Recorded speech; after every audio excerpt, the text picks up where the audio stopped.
Hello, testing, testing. Hello, testing. Okey.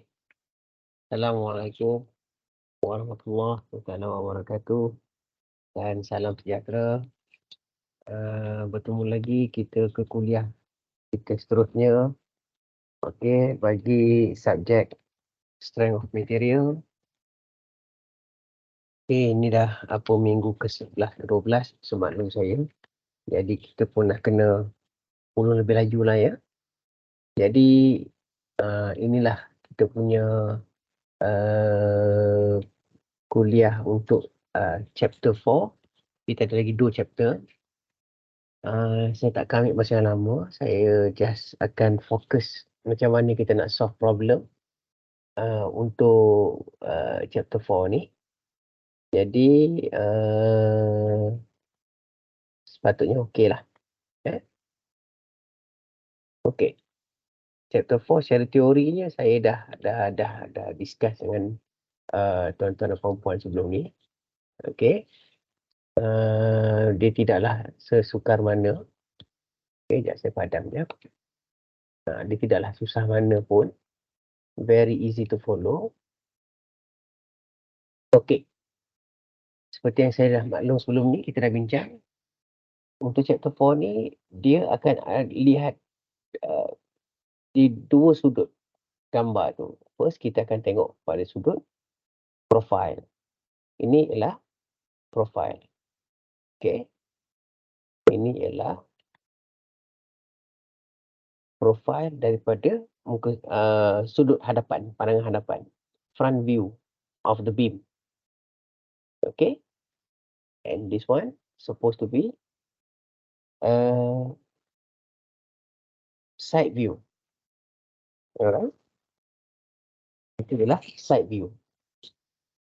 Jadi seperti yang kita maklum, front view of the beam ni, dia bentuk dia macam L yang terbalik.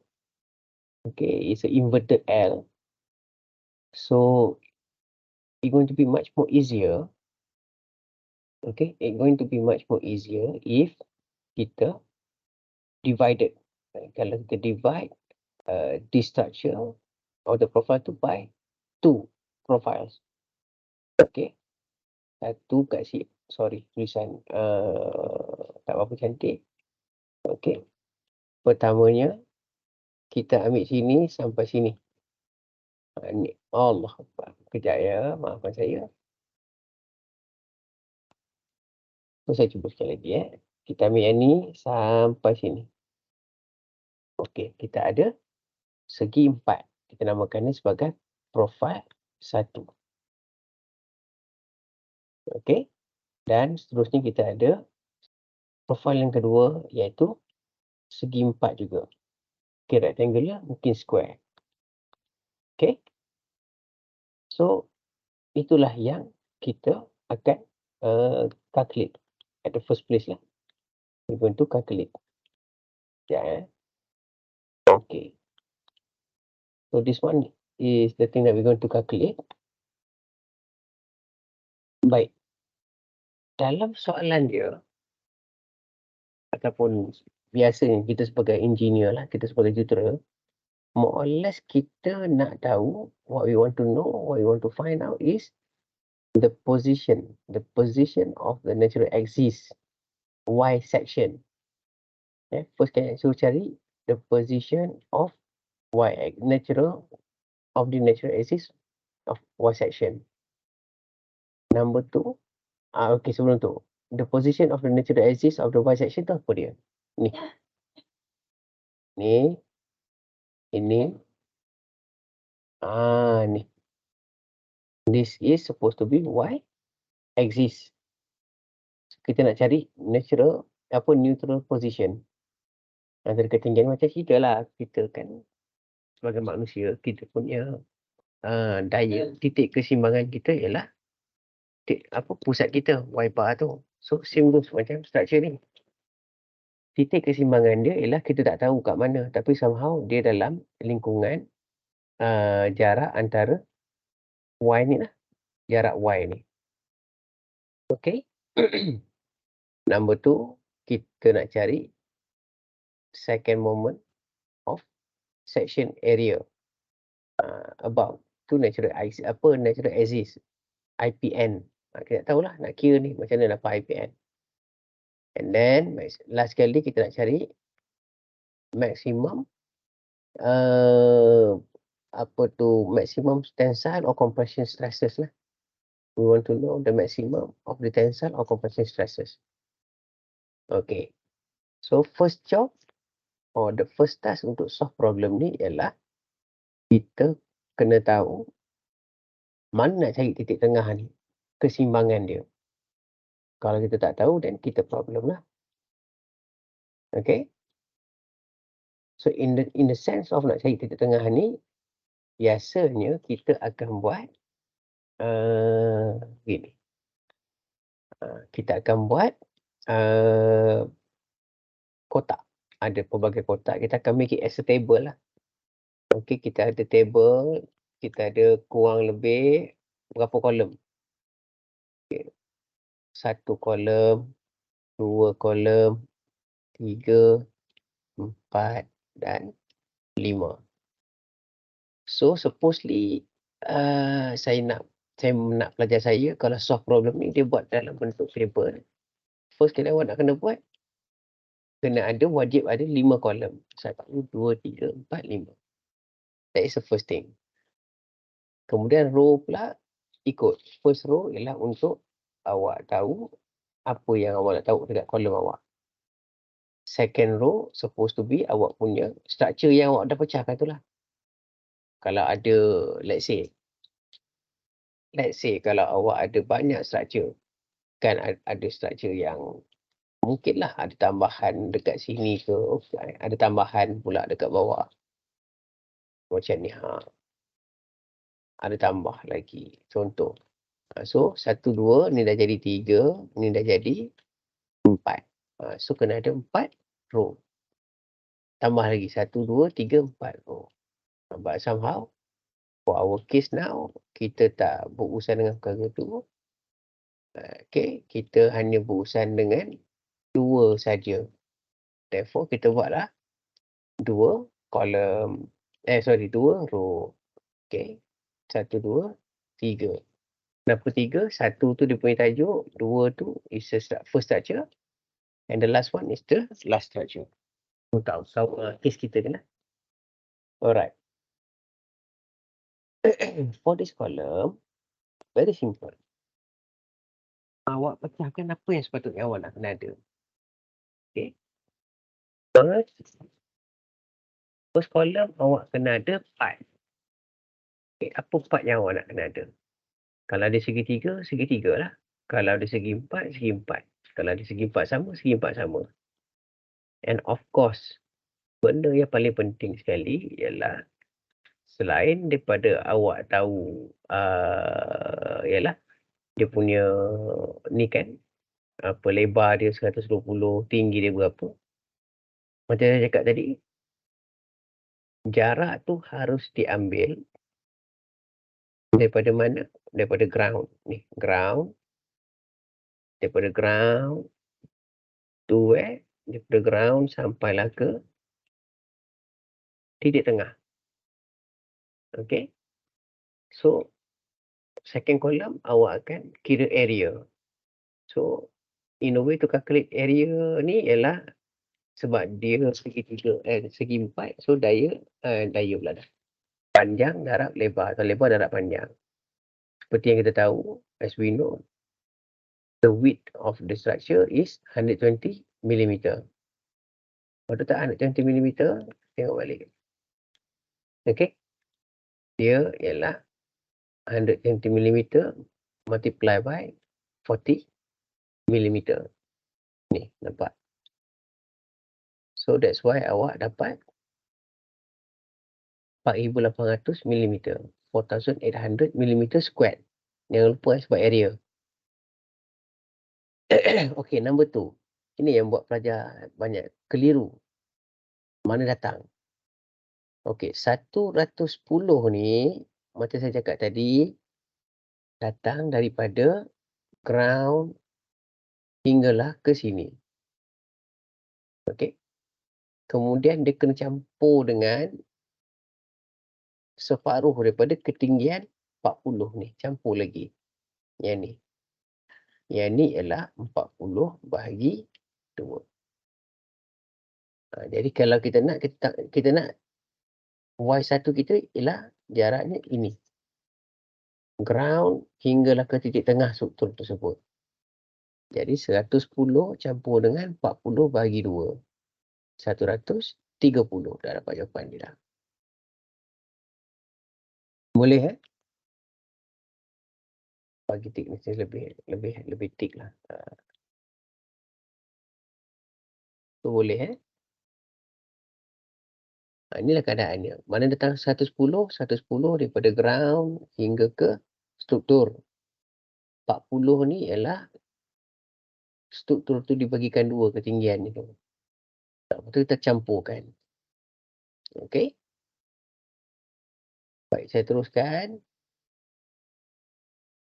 Kemudian lepas dah cari Y, kita akan cari IPN lah ataupun I lah. I ni dia ikut struktur. Kalau struktur tu is a square ataupun rectangular, so dia akan guna formula B_D power of 3 divided by 12. Okey. B tu apa? B tu breadth atau breadth. BREADH. Dia punya kelebaran. Kelebaran bagi struktur tersebut. Jadi kalau untuk kes kita ni, yang number 1 ni, kelebarannya ialah 120 dia punya lebar. Manakala dia punya ketinggian D tu depth. Ni depth. Depthnya ialah 40. So 120 multiply by 40 power of 3. Yang power of 3 ni is 40 ataupun depth tu yang power of 3. Bukan breadth. Okay. So once you make it by calculating this whole variable, then you manage to get, for my case, I got 640 power of 3 power of millimeter of 4. Okay, millimeter power of 4. So saya bila dapat 640 power of 3, unit dia millimeter power of 4. Okay. Ni selesai. Then kita teruskan pula kepada H. H tu macam mana? H tu ialah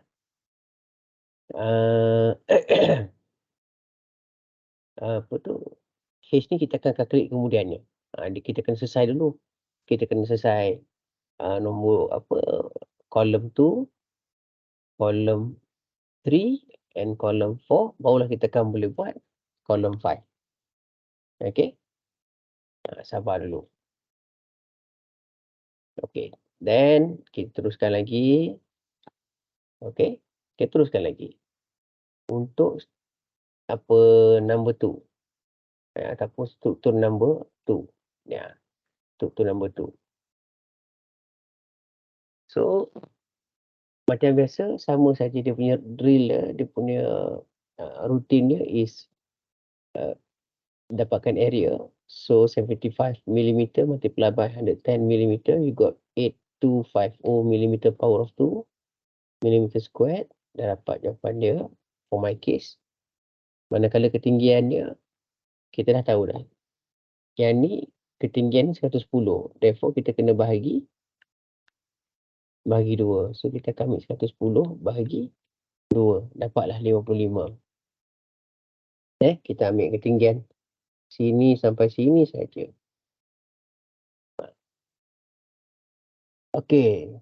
Untuk IPN, kita akan ambil BD power of, macam formula sama juga.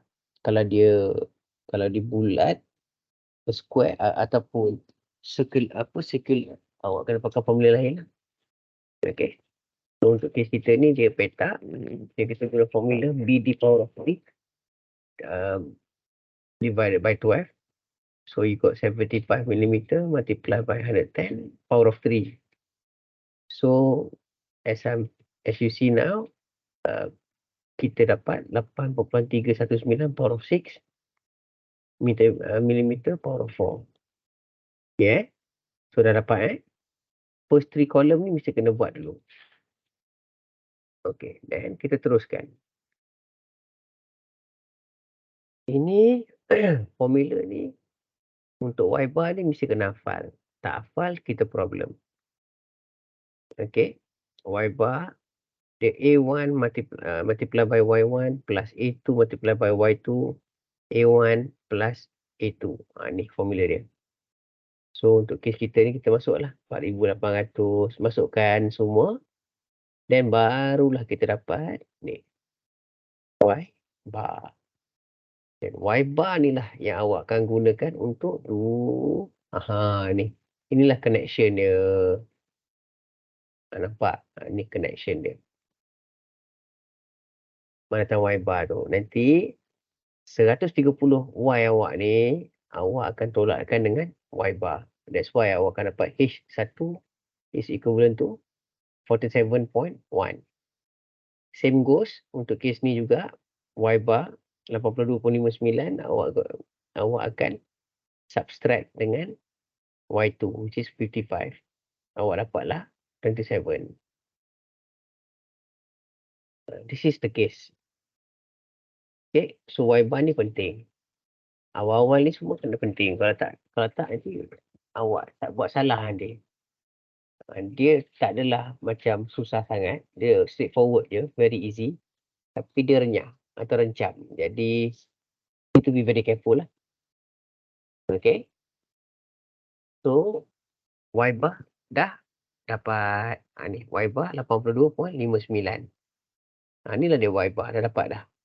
Okay, apakah dimasukkan dengan 82.59 tu? Saya padam dulu. Nak bagi faham kan. Okay. 82.59 tu kejap saya padam dulu. 82.59 tu maksudnya dekat sini ni. Kita agak-agak Ni ground. Ni 82.59 millimeter. Inilah dia Y bar awak. Titik pusat dia.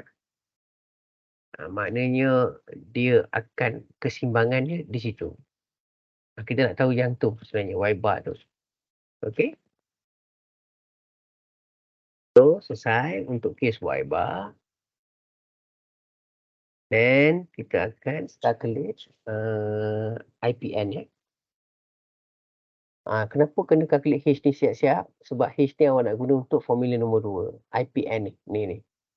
Nak dapatkan IPN ni macam mana ni? Tadi kita dah dapat Y bar dah. Dah berjaya dapat Y bar. So kita nak dapatkan IPN. Ni Y bar dah dapat. Kita pun slash dah dapat. So nak dapatkan IPN ni macam mana?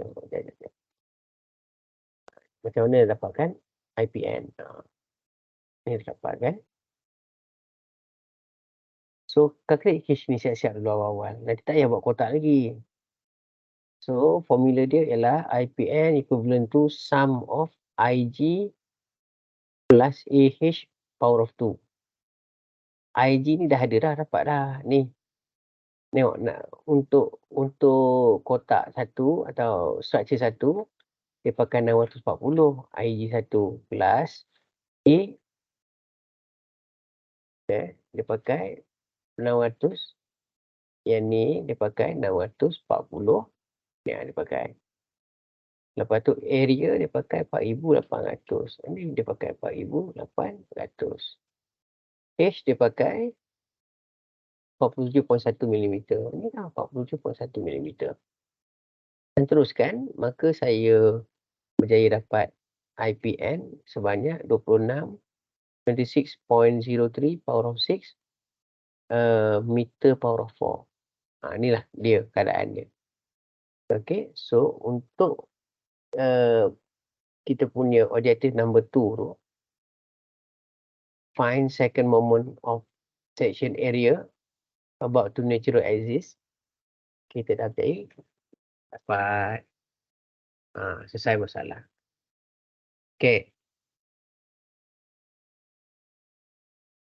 So, kita pun dah berjaya dapat Kalau awak berjaya dapat 2 perkara ni, then lain-lain tu semua akan jadi lebih mudah. So that's why kena banyak buat latihan. Pastikan boleh buat lah benda ni. Sebab dia tidaklah sukar mana pun sebenarnya. Okay. Ini first part of the study. Now, kita pergi ke keadaan yang nombor 2. Keadaan nombor 2 ni, awak dah tak perlu lihat dah profil ni, dah tak perlu lihat dah. Awak fokus kat side je.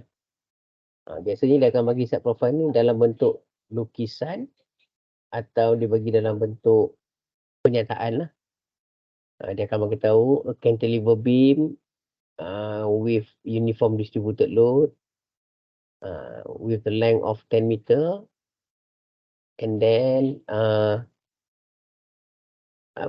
dikenakan juga dengan concentrated load at the end sebanyak 90 kN dan juga UDL 10 kN per meter. Dia akan bagi gambar macam ni. So, bila dia bagi gambar macam ni, awak buatlah. Tak susah pun. Combine saja. Okay, nak cari moment maksimum kan? Okay, moment maksimum ialah WL power of 2 divided by 2 ini ialah untuk distributed load. WL ni ialah untuk concentrated load. Ni memang ada formula dia dah. Tak perlu nak pening-pening kepala. So, W tu berapa tadi? 10 power of 3. Okay. Then, multiply by length awak ialah 10 meter. So, length 10 meter power of 2. Okay. Divided by 2. And then, for the case of concentrated load, at the end of the bar tu, of the beam tu, W ni ialah 90 power of 3. 90 kilonewton lah. Then, multiply by the length 10. At the end of the day, awak akan dapat moment maksimum ialah sebanyak, untuk kes saya ni, saya dapat 1.4 power of 6 Newton meter. Okay. So, saya lukis balik. Inilah dia punya dindingnya. Inilah dia punya apa bendanya. Inilah dia punya loadnya. Uniform distributed loadnya beria. Berapa tu? 10 power of 3 kan, Newton meter. Ya, saya tengok tu Newton over meter kan. Betul. Lepas tu ada pula lagi load kat ujung ni 90 kilo Newton. Okay. So, untuk kes yang ni, kita tahulah dia akan jadi macam ni lah. Dia akan jadi macam tu. Okay. So, kita gunalah formula. Biasanya formula ni asal ni ialah stress over Y equivalent to M over I. Okay. So, untuk kes tensile, okay, moment dah ada. Okay, moment ada tak? Ada. Y, nak pakai Y mana nanti kita bincang. I dah ada tak? Kita tengok I. I dah ada 26.03. Ni pakalan ni 26.03. Ada I dia. I ada. M ada. Y je tak tahu nak pakai Y macam mana kan. Okay. So, kalau untuk kes ni, awak tengok balik awak punya struktur tu. Kalau pada muka hadapan. Macam ni rupa bentuk dia kan. Okay. Kalau dia di band kan gitu, dia kena band macam ni. So, dekat bawah ni akan compress. Dekat atas ni yang akan tension. Contoh. Contoh macam ni. Kalau awak tak ni, kan, dekat atas ni dia tense. Dekat bawah ni dia akan compress. Sebenarnya. Jadi nak tahu berapa stress tu, jalannya ialah Y ni lah. Kalau Y ni awak pakai 64 untuk tensile, sebabnya kita kan tahu ni kan Y-nya ialah 82 lebih kurang 82 milimeter. Jadi itulah dengan ketinggian keseluruhan apa dapatlah 67.41. Ni Y top. Okey. Asyik tu sebab kita tahu kan ketinggian ketinggian ni 110 campur dengan 40.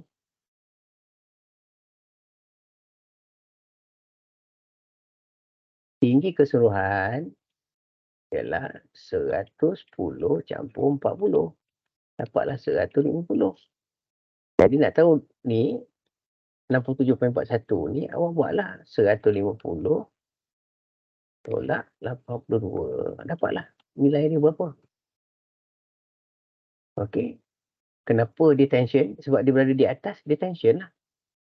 So 67 sini dan awak akan dapat stress tensile sebanyak 3.626 giga ataupun sebenarnya 362 megapascal. Okey. Manakala untuk compression lah, gunalah Y bar tadi tu. Awak dapat 4.4442 giga ataupun sebenarnya 444 megapascal. Itu je lah.